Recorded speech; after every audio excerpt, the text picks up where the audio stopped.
Hi, I'm Amber Cavisto, CEO. Welcome to BioNorth Solutions and Microbiate. We are an environmental consulting company. We're kind of really green nerds.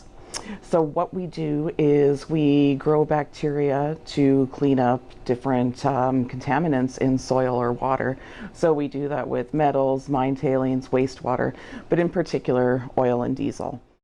What we really do is we have bacteria that are naturally occurring, and they run around like little Pac-Men and eat the oil or diesel or gas, whatever it may be, and convert it to carbon dioxide and water. And after that point, you don't have to dispose of the soil in the landfill. Ours works right on site. So you're not only reducing waste, but it's also very cost effective. We're a really unique company. We probably have the largest microbiology lab in Northwestern Ontario. And as far as our Microbiate branded kits, we are the only Canadian manufacturer of bacterial kits that are no dig. So something where you're not transporting and treating it on site. We've been chamber members for 3 years now. It's been a great experience.